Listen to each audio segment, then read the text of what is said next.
ये गाँव आया है ना तो मुझे भारी अच्छा लागत है जी। सुनना काहे ए राजे सोकरे कथे रे का कथे अरे तुम्ही लग भैया खबर कैसे लगते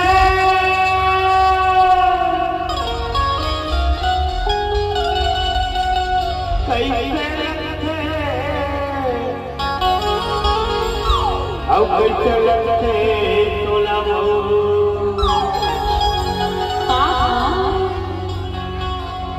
ए गाड़ी वाले के छुए मरे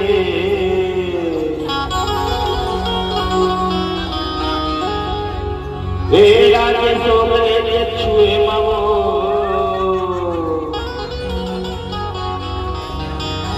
तोला कैसे लगते छुना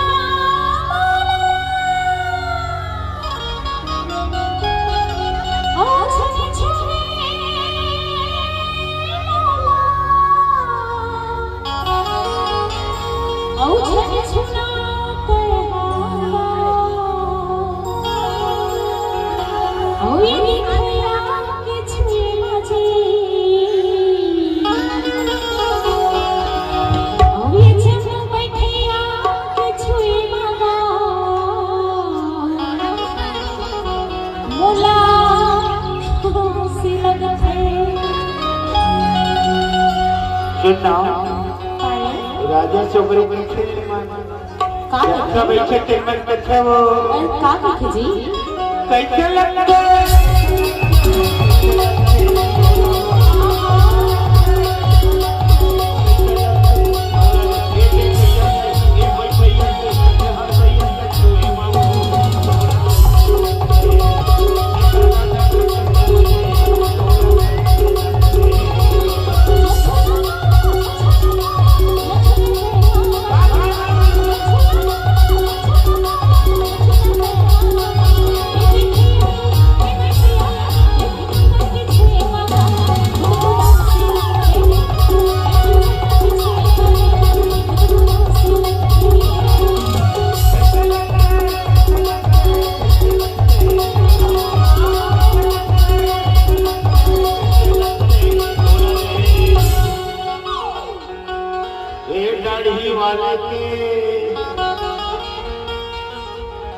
सारा वाले के वो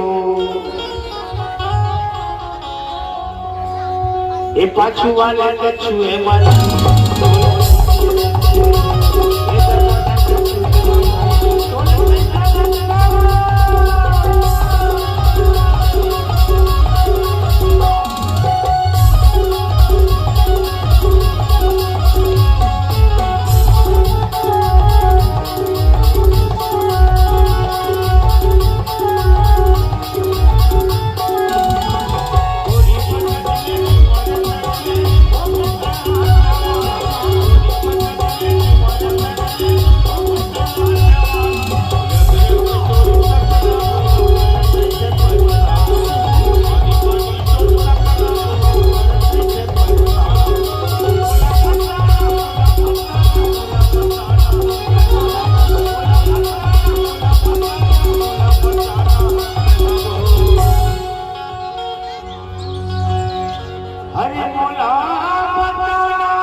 बोला बताना हो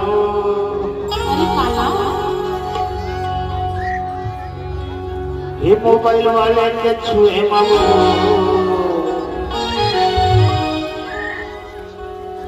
ये चिल्लिया के छुए मामो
ये मोबाइल वाले के हाँ गाओ